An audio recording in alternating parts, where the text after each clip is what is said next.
អូខេសួស្តីប្រិយមិត្តទាំងអស់គ្នាអញ្ចឹងថ្ងៃនេះគឺយើងត្រឡប់មកវិញទៀតហើយយើងនឹងមកវិភាគ weekly outlook របស់យើងដែរអញ្ចឹងអ្នកបងប្អូនឃើញស្រាប់អញ្ចឹងដោយសារតែយើងឃើញថា monthly នេះគឺវាបានធ្លាក់ចូលមកខាងក្រោមប៉ុន្តែវាបានបិទនៅខាងក្រោមនៅ monthly មួយនេះអញ្ចឹង target របស់យើងបន្ទាប់គឺអាចនឹងដល់ monthly នៅខាងក្រោមនេះបងប្អូនចឹងចំពោះយើងចាក់ស្ដែង DXY របស់យើងគឺ bearish ហើយឡើង bullish ដូចមុនទៀតហើយយើងចូលមកនៅក្នុង weekly វិញម្ដងយើងឃើញថា weekly ក៏វាចាថា candle នេះគឺវាខ្លាំងមែនតើបងប្អូនឃើញស្រាប់ចឹងវាបានបិទនៅខាងក្រោម swing low មួយទៀតអញ្ចឹង target បន្ទាប់របស់យើងគឺអាចនឹង swing low មួយនេះហើយប៉ះជាមួយនឹង monthly fair value gap ឥឡូវយើងចូលមកមើលនៅក្នុង daily របស់យើងអញ្ចឹង daily របស់យើងកន្លែងនេះក៏ខ្ញុំបានទាញនៅ new មកដែរអញ្ចឹងដោយសារតែ daylight saving time នេះមានន័យថាវាដូរមកបងប្អូនអញ្ចឹងមកពួកអាមេរិកបើសិនយើងប្រើពពួក New York Time UTC នេះគឺវាកាលមុន5ឥឡូវវានៅសល់ដល់4វិញអញ្ចឹងមានន័យថាបើសិនជាម៉ោង3នៅស្រុកខ្មែរឥឡូវនេះឥឡូវកំពុងតែម៉ោង3កំពុងតែម៉ោង2ម៉ោង2:41អូខេចាហ្នឹងថា daylight saving អូខេហើយចំពោះថ្ងៃច័ន្ទគឺយើងអត់មាន new ព័ត៌មានផ្សេងទេអញ្ចឹងយើងអាច skip បានហើយថ្ងៃអង្គារគឺយើងមាន Handpack New ម៉ោង11ថ្ងៃពុធយើងមាន CPI ហើយនឹងថ្ងៃពហុយើងមាន PPI ថ្ងៃសុក្រយើងមាន Custom Sentiment អញ្ចឹងចំពោះថ្ងៃដែលវាមាន CPI អញ្ចឹងចំពោះថ្ងៃច័ន្ទថ្ងៃអង្គារវាអាចនឹង consolidate ដែរបងប្អូនវាអាចនឹង consolidate នៅម្ដុំនេះហ្នឹងទៅអូខេបន្ទាប់មកបានវាឡើងថ្ងៃពុធវាបង្កើត manipulation ឡើងមកប៉ះជាមួយនឹង money fair value gap ដល់លីកន្លែងនេះថ្ងៃពហុថ្ងៃសុក្រវាអាចនឹងបន្តចូលមកខាងក្រោមទៀតអញ្ចឹងអានេះគ្រាន់តែអ្វីដែលខ្ញុំនឹងសន្មត់ទេប៉ុន្តែយើងចាំមើលដូចគ្នាថាតើតម្លៃនឹងអាចធ្វើអញ្ចឹងអត់បើមិនជាតម្លៃឡើងទៅលើបែបហ្នឹងមែននៅក្នុងថ្ងៃពុធហើយថ្ងៃច័ន្ទថ្ងៃអង្គារវាទៅណាយើងនឹងអាចរកឱកាស short នៅថ្ងៃពហុថ្ងៃសុក្របានអូខេអញ្ចឹងខ្ញុំសូមលុបអានេះចោលអញ្ចឹងដោយបងប្អូនឃើញស្រាប់អញ្ចឹងកន្លែងនេះគឺវាបានបង្កើត daily fair value gap ដែលបំផន់ផ្នែកយើងអញ្ចឹងកន្លែងនេះគឺខ្ញុំបាន take loss មួយដែរអូខេបន្ទាប់មកវាបានទម្លាក់តម្លៃចូលមកខាងក្រោមបង្កើត daily fair value gap ខ្ញុំសូម500ទៀតកន្លែងនេះអាចនឹងអត់ឡើងមកប៉ះទេដោយសារតែយើងឃើញថា candle មួយនេះគឺវាបានបិទនៅខាងក្រោម daily fair value gap មួយនេះអូខេអញ្ចឹងអានេះគឺវាឡើង respect ហើយអញ្ចឹងខ្ញុំអត់គិតថាវានឹងអាចឡើងមកខាងលើនេះទេប៉ុន្តែបើសិនជាវាឡើងយើងអាច short កន្លែងនោះបានអូខេកន្លែងនេះយើងឃើញថាមាន daily fair value gap ទូចមួយនៅនេះទៀតអញ្ចឹងណាប៉ុន្តែវាទូចពេកអញ្ចឹងទៅខ្ញុំពិចារណាអត់ note ទេអូខេអញ្ចឹងចំពោះខ្ញុំចាក់ស្ដែង bearish នៅ short term អញ្ចឹងបើសិនជាវាថ្ងៃពុធឡើងមកដល់នេះហើយថ្ងៃពហុថ្ងៃសុក្រខ្ញុំនឹងទម្លាក់ខ្លួនមកខាងក្រោមនេះព្យាយាម short ណាប៉ុន្តែបើសិនជាតម្លៃបង្កើតនៅទម្លាក់ខ្លួនចូលមកខាងក្រោមហើយបង្កើត daily value gap មួយអញ្ចឹងខ្ញុំអាចនឹងរកឱកាស long ម្ដងនេះវិញអូខេខ្ញុំសូមចូលមើល monthly plate សិនអូខេយើងចាំមើលដូចគ្នាបើសិនជាមាន daily value gap យើងអាច long បានប៉ុន្តែបើសិនជាវាបង្កើតនៅ bearish មកថាជា CB daily value gap យើងនឹងព្យាយាម short បន្តទៀតព្រោះយើងឃើញថាសន្ទុះធ្លាក់គឺវាខ្លាំងចឹងយើងអត់កន្លែងថាវាអាចនឹង reverse ខ្លាំងនេះពេកទេពេលបងប្អូនមើលកន្លែងនេះចឹងអញ្ចឹងកន្លែងនេះគឺជា consolidation បន្តមកវាឡើង consolidation កន្លែងនេះអាចនឹងមាន SMT កាលមុនខ្ញុំគូដែរចាំតិចខ្ញុំចូលមើលនៅក្នុងនេះហើយ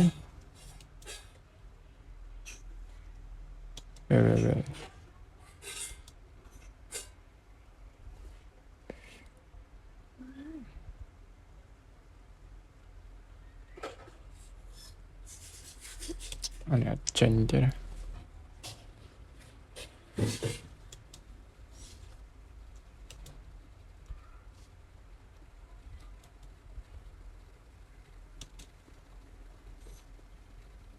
អត់មាន SMT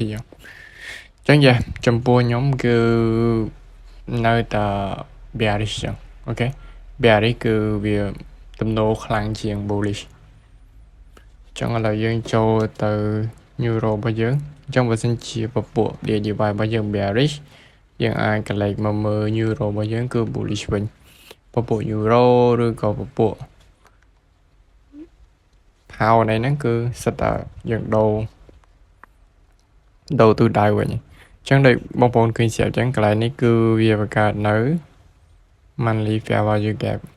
វាបាន disrespect monthly fair value gap មួយនេះហើយចឹងអ្វីដែលយើងនឹងមើលបន្ទាប់នោះគឺយើងចូលមើលនៅក្នុង weekly ចឹងឃើញថា weekly គឺបានបិទនៅលើ weekly fair value gap មួយនេះ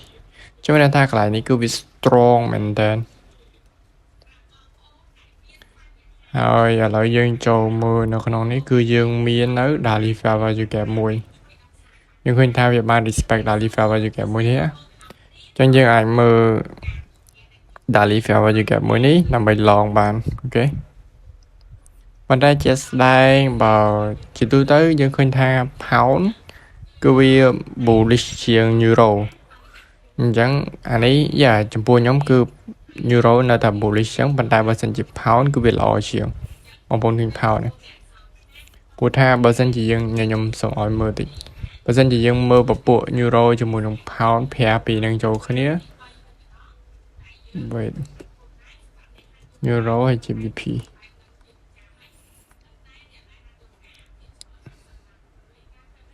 យកបងប្អូនឃើញទេអញ្ចឹងមានន័យថាពពួកអូចាំតិច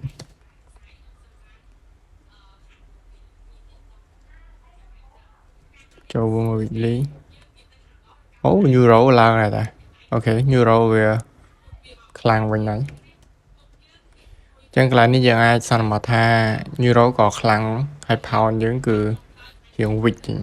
អូខេពួកកន្លែងនេះយើងឃើញថា euro គឺវាងើបក្បាលឡើងជាង pound អញ្ចឹងយើងអាចមើល euro របស់យើងដែរបានហើយយើងអាចនឹងរកកន្លែងក្នុងការ long ដូចគ្នាដោយសារតែ DJY របស់យើងគឺ bullish អូខេឥឡូវយើងចូលមកមើលនៅក្នុង pound យើងវិញម្ដងចឹង pound យើងឃើញថាវាបាន respect swing low នៅខាងក្រោមនេះបាន respect មួយនេះអូខេអូអញ្ចឹង target របស់យើងអាចនៅខាងលើនេះហើយយើងឃើញថាកន្លែងនេះគឺមាន weekly fair value gap វារុញតម្លៃឡើងអូខេវាមាន fair value gap រុញតម្លៃឡើងបង្កើតនៅ fair value gap មួយទៀតបន្តរុញតម្លៃឡើងទៅលើទៀតបិទនៅលើ swing high មួយនេះអូខេតែមើលទៅនៅតែ pound តំណងគ្នាក្នុងការ long ព្រោះ euro មិញគឺយើងឃើញថាវាមាននៅmonthly fair value gap ក្នុងការទប់តម្លៃកុំឲ្យវាឡើងទៀតប៉ុន្តែចំពោះ pound របស់យើងគឺវាអត់អញ្ចឹងទេ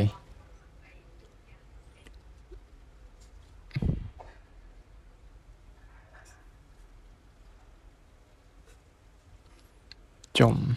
slow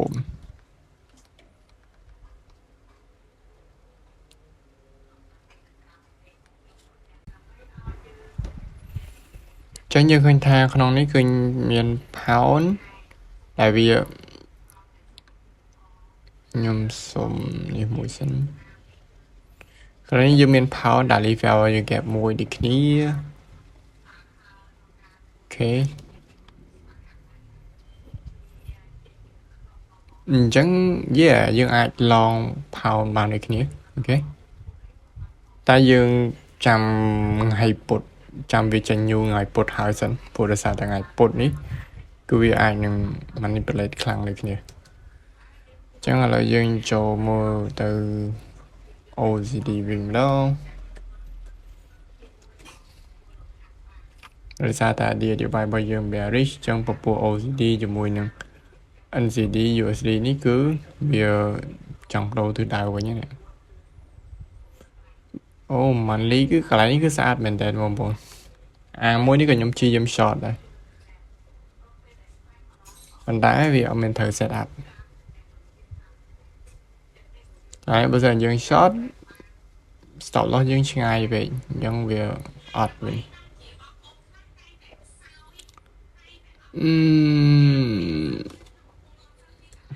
សមើ monthly ម្ល៉េះចឹងmonthly វានៅតែ respect កន្លែងហ្នឹងចំពោះ weekly វាអត់មានទិសណាឆ្ងាយទេ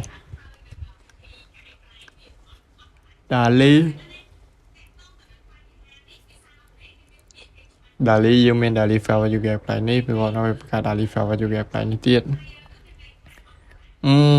វា disrespect ហើយយើងអត់ដឹងថានេះវា respect ទៀតអត់ទេយើងចាំមើលនៅ daily fair value gap បើសិនជាវា respect ផ្នែកនេះយើងអាចនឹងព្យាយាម long daily fair value gap មួយដែលវាបង្កើតនៅថ្ងៃពុធអីចឹងទៅអូខេថ្ងៃច័ន្ទវាបង្កើត fair value gap ថ្ងៃពុធតមក ហ្នឹងហើយយើងអាចចាំមើល daily fair value gap បើសិនជាវាបង្កើតថ្ងៃពុធយើងអាច long បានព្រោះកន្លែងនេះបើសិនជាវា complete contact វាហើយ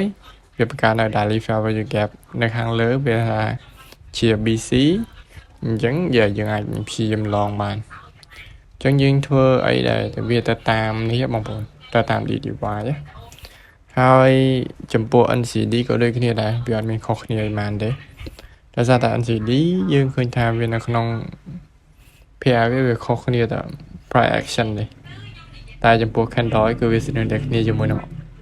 OUD ឯងអញ្ចឹងឥឡូវយើងចូលនៅក្នុង weekly ហើយអត់មានអីមើលទេចូលមកក្នុង daily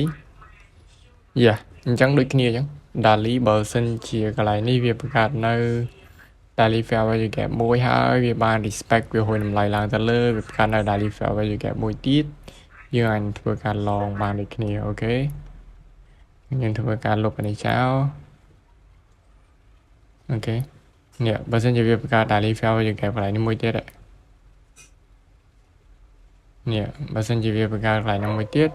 យើងបាន fair value gap កន្លែងនេះអញ្ចឹងបើសិនជាតម្លៃវា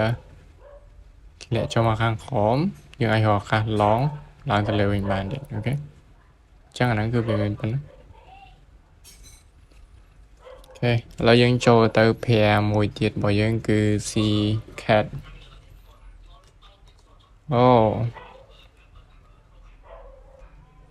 monthly fair value gap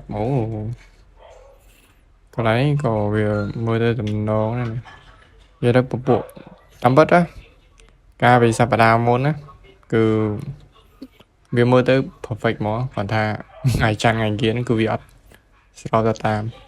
វា weekend អាភាបងប្អូនអញ្ចឹងអត់ weekend អាភាហ្នឹងយើងប្រយ័ត្នដូចគ្នា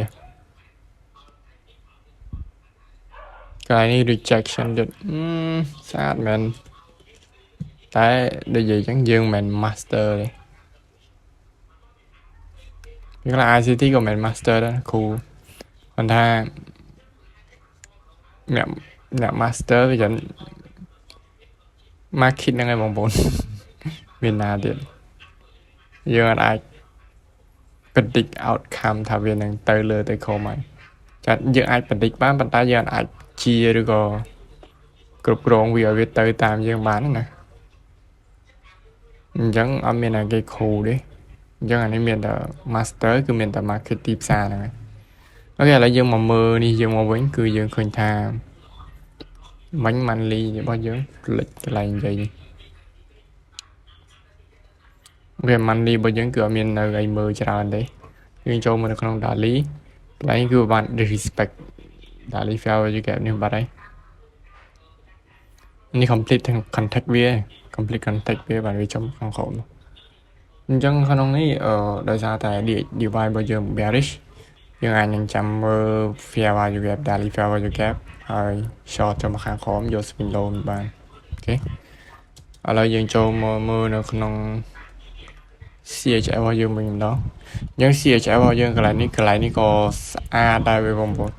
ដែលខ្ញុំនិយាយអញ្ចឹងកន្លែងនេះគឺជា Great Monthly Fair Value Gap ដែលខ្ញុំមិនស្បែកថាវានឹងឡងបានប៉ុន្តែគឺយើងឡងអត់បានអូខេ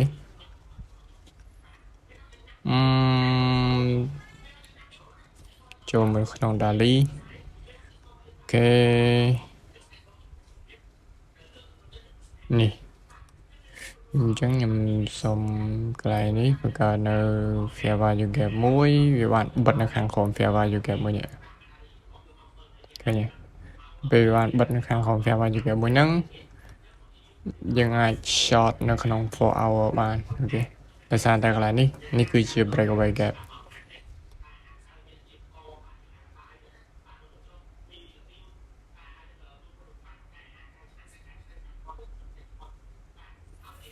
ឥឡូវយើងចូលមកមើល4 hour អាចនឹងមាន fair value gap ទេ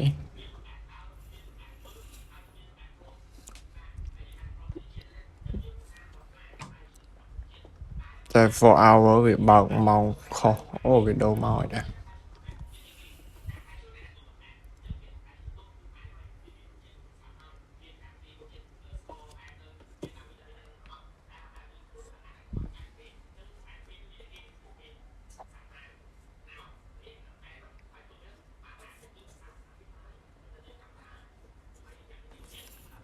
អូខេ4 hour យើងមាន fair value gap ទី1អូខេកន្លែងវាបានយកហើយបន្ទាប់មកវាតម្លៃចុះទៅក្នុងក្រោមអូខេ sweep ហើយចឹងកន្លែងនេះវាអាចនឹងមកយក swing high នៅខាង color នេះហើយវាអាចលាក់ខ្លួនចូលមកខាងក្រោមបន្តទៀតចឹងមួយទៀតគឺ USD Yen JPY អូខេ swing high តមកយក swing low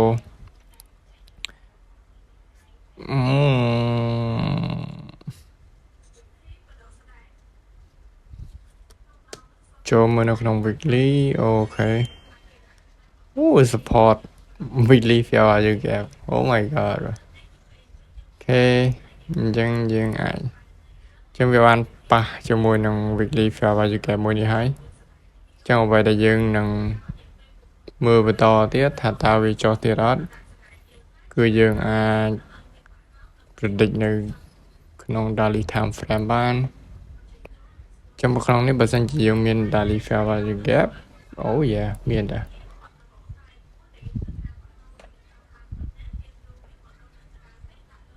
អូខេកន្លែងនេះមាន daily fair value gap មួយ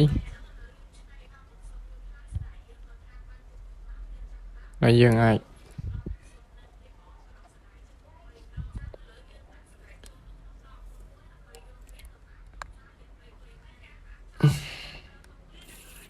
កន្លែងយើងរកឱកាស short បានប៉ុន្តែយើងមើលនៅក្នុងកន្លែងនេះវាមាន4 hour បើសិនជាវាមាន4 hour fair value gap យើងរៀងកុំតន់អានតិចទៅព្រោះដោយសារតែនៅក្នុង daily កន្លែងនេះគឺយើងឃើញថា very check weekly fair value gap នេះខ្លាំងដែរអញ្ចឹងដូចយើងនិយាយអញ្ចឹងយើងអាចនឹងចាំនៅថ្ងៃពុធវា release ហើយសិនទៅអូខេចាំយើងចូលព្រោះកន្លែងនេះគឺវាប៉ះជាមួយនឹង weekly fair value gap ហើយវា sweep swing low នេះទៀតអញ្ចឹងវា big អញ្ចឹងទៅកន្លែង daily fair value gap នេះយើងប្រយ័ត្នតិចអូខេឥឡូវយើងចូលជាមួយនឹង goal របស់យើងវិញម្ដង goal របស់យើងនៅតែបន្ត bullish អញ្ចឹងមួយនៅក្នុង weekly អូខេ weekly គឺវាបាន respect weekly fair value gap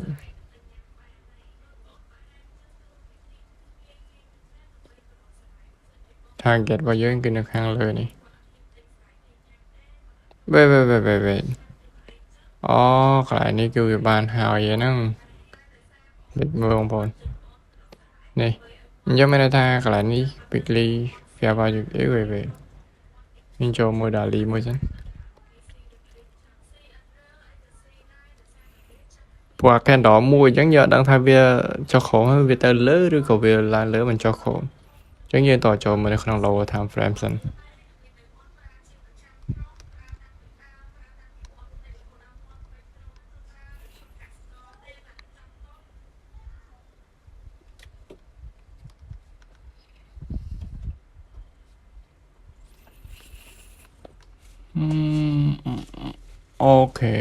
អូខេអញ្ចឹងមានន័យថាវាឡើងលើហើយវាចុះមកខាងក្រោមអញ្ចឹងកន្លែងនេះវាអត់ទាន់បាន complete weekly fair value gap ទេអញ្ចឹងយើងអាចលុបអានេះចោលបាន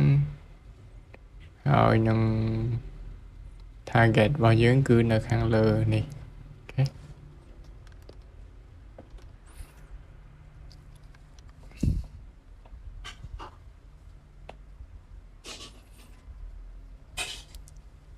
អូកន្លែង daily fair value gap ខ្ញុំពិបាកមើលតិចឯងចូលមក 4 hour 4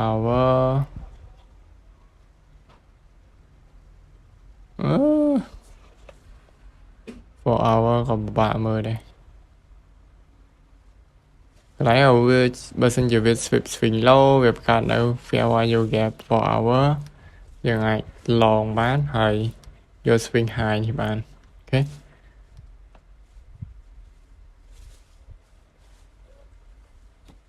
ឥឡូវយើងចូល BTC យើងវិញម្ដង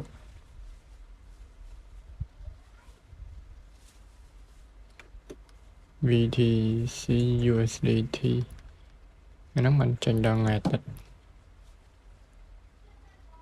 បាយណាស់មើលក្នុង monthly អានេះវា complete contact វាហើយតែខ្ញុំអត់គូកន្លែងមាន fair value gap មួយវាចុះមកខាងក្រោមវា swing high គឺវា complete ហើយ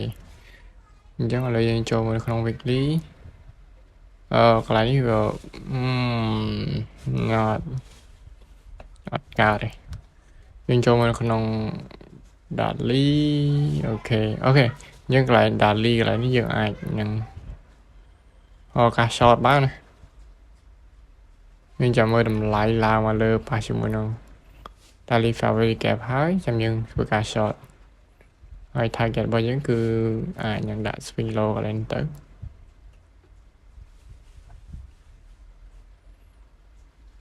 មានអីទៅរងតាចូលមើលក្នុង 4 hour តិចមកអានេះវាអត់មានអត់មានទេអត់មាន 4 hour ទេមានកន្លែងនេះមួយតែបើហើយយើងឈប់ហើយ